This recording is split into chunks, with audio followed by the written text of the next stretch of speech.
So finally, my friends, after thousands of years of plotting on humanity scientifically with drugs and so on, they came up with psychiatry. 1808, Johann Christian Reil, a German.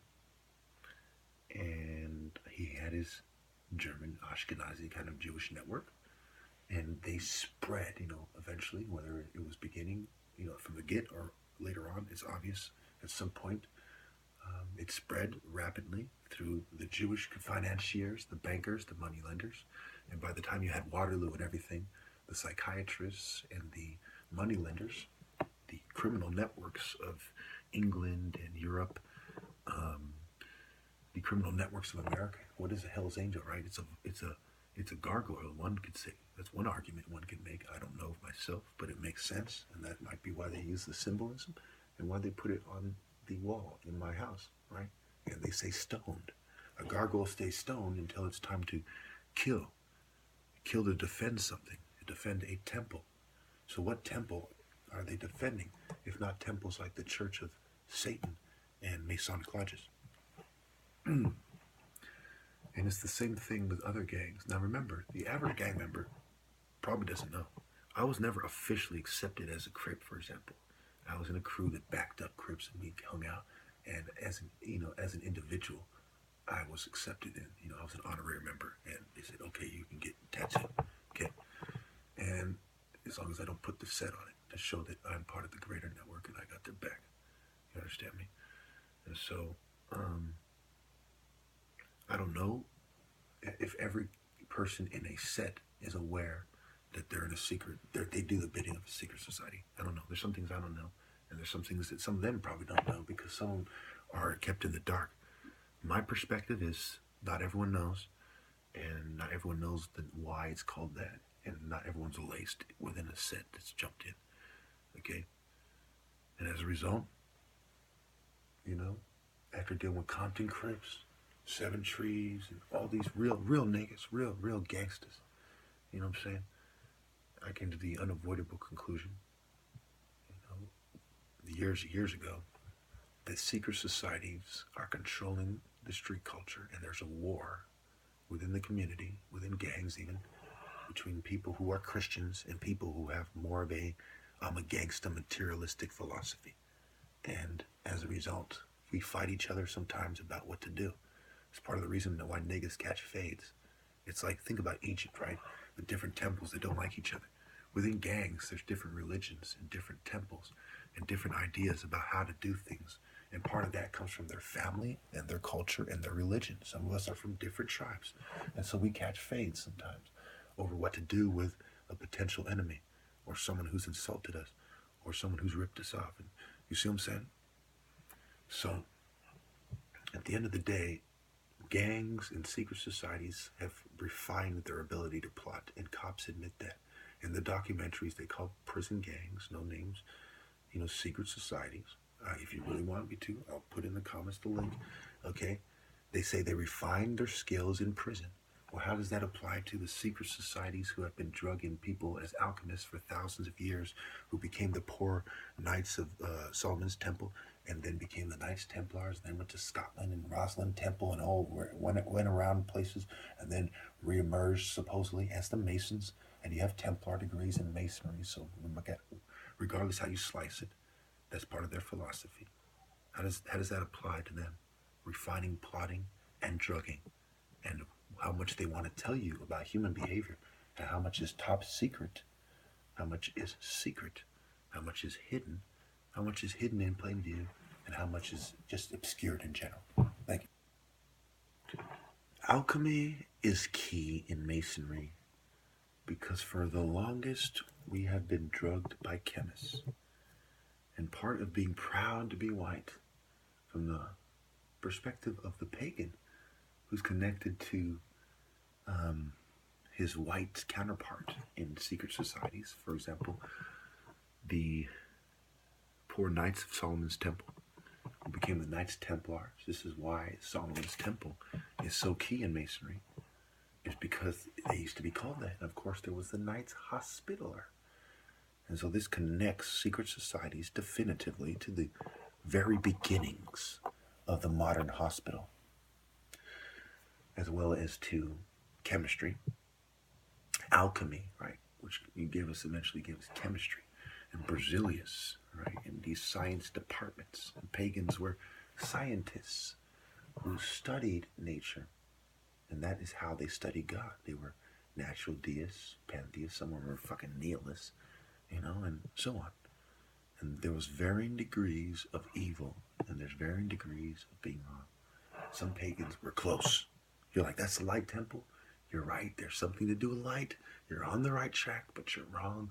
Jesus clarified it. That's my perspective, what I know to be true. Okay? So, over the years, as they studied behavior as a secret society, remember, Masonry is older than the Protestant Reformation. And the Protestant Reformation gave it a lot of its recruits. And it helped it plot to infiltrate the church. And when the Counter-Reformation came, you can imagine there was a lot of crazy stuff going on. This is where you get the mask, a Guy Fawkes mask, right? Look into the history of that. It has to do with the Jesuits and the secret society war between the Protestants and the Masons, and how it played out in town, and there had wars, and there was persecutions and inquisitions, and this is mainstream history, even though it sounds fucking crazy, right? If you didn't know it was mainstream history, you might be like, wow, there was secret societies and inquisitions, and holy moly, and they were looking for, the rival chemists in the community, right? You've been accused of witchcraft. You think that's a coincidence when Masons have been talking about chemistry for something like 700 years or something? How do you make a building, right? You mix things. You mix earthly materials, right? That's part of how you make architecture. How are the pyramids built? You see what I'm saying? What tools do you use? What tools do you use to control a building or a material from the world? If you worship Gaia and Mother Earth, then human beings also come from the earth, not just rocks and other dirts and different substances and materials and minerals, right? So when they say we're looking for materials to control people and substances, why did they use those words in MK Ultra? Because that is their philosophy. Why was Sidney Gottlieb called the dirty trickster and the dark sorcerer? Okay, and he was an atheistic person of Jewish descent, which some people theorize is really Italian descent. Some people say they're really more German and Spanish. Some people say they're Turkish. I've heard Mongolian even. Now, and Mongolian actually makes a little bit of sense. The Mongols got around. But anyway, it might be a mix of all these things. And because the enemy has control of the DNA databases, and the Human Genome Project is obviously not in my hands, right? I guess we'll never know what they really are. We'll just know what the quote-unquote experts tell us. And you have to make that distinction, because we live in a propaganda state where they deal in half-truths. For instance, being a gang member is meeting them halfway, because it's selling Satanism in a way that is almost socially acceptable. That's why gang members, when they go in public by themselves, for example, they feel uncomfortable if they go to a nice part of town, because they're only like half. They become subhuman, right? If they were dressed in a nice suit, even though they're the wrong race, they would be respected a lot more and a lot closer to being seen as equal to a white man. So culture determines your position, your social status, and phase of mind, phase of soul, stage of mind, state of soul, stage of soul, state of soul, state of soul. These things determine partially your status in society according to mainstream culture, which is Greco-Roman with hints of Viking and other parts. Remember, Rome included England and so on and so forth at some points, and that is where the Vikings also went into the royal family, right? You look at Scotland and Ireland and Scandinavia, how these things are connected historically, human migrations and the migrations of religious thought. So why were the Romans able to cross into Egypt and so on and into England, but they couldn't push further south into Africa. These are things a lot of people don't understand. Their technology did not quite allow them to traverse Africa, the different terrains with ease, without being ambushed by a bunch of spears and arrows. They had to slowly and incrementally get their technology up and everything else. So going back to it, if you had a choice between, if you're a criminal group and you had a choice between telling people the truth about human behavior after you've been using substances to help people get high, to drug people for war, like the Nazis in World War II, to make Greek fire and so on for hundreds, if not thousands of years, right? And secret societies are arguably the evolution of mystery schools.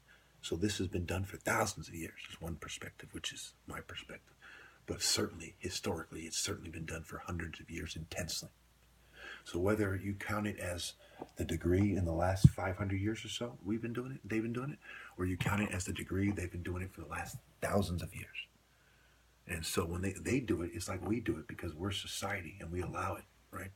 They say we're voting for president, and the president pushes eugenics, right?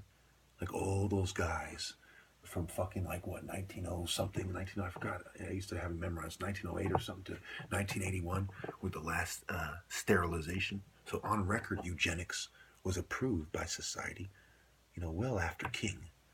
And of course we had the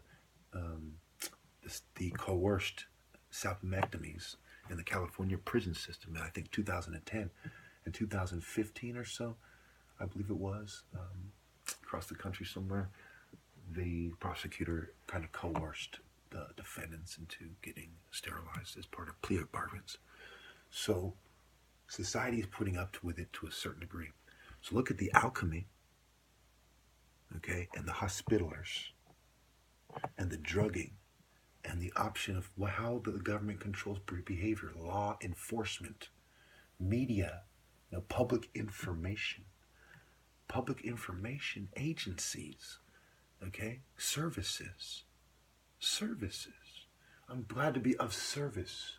We no longer require your service, right? Services. Resources, corporate partnerships, criminal, organized partnerships. Okay? The way things work is a lot colder than you might think. One last thing. Nobody cares. They have been provoking me my entire life, trying to trigger a mental illness, quote unquote. Because according to CIA mind control philosophy, people, psychiatry is right, and there's a hidden truth within, the DSM, and you can control people by using trauma, including putting things in their heads, raping them, beating them. This is why gang members are beat, trauma-based mind control, right? Making them wear bright colors, flashing lights, repetitive messages, different drugs that once they refine them, they mass produce them, such as LSD, methamphetamines, cocaine. When I say they, not just the CIA, but the occultists in general. They want me to believe, they wanted me to believe within a few years of each other that this Hispanic female was beat up and thrown off a cliff, okay? She was raped, pissed on, thrown off a cliff in West Cliff in Santa Cruz. And shortly after, I ended up going to jail, not taking any shit, yelling about who I want to, hurt. Later on, one of my homies, who's probably in a secret society, can't say his name, he's Ethiopian, big guy. He pointed out a guy and said, that guy had his head run over by niggas from East Palo Alto twice. And so remember, I saw the girl on the street that they were talking about, and I saw the guy. You see what I'm saying? And that, quote unquote, is what brought up the story, right?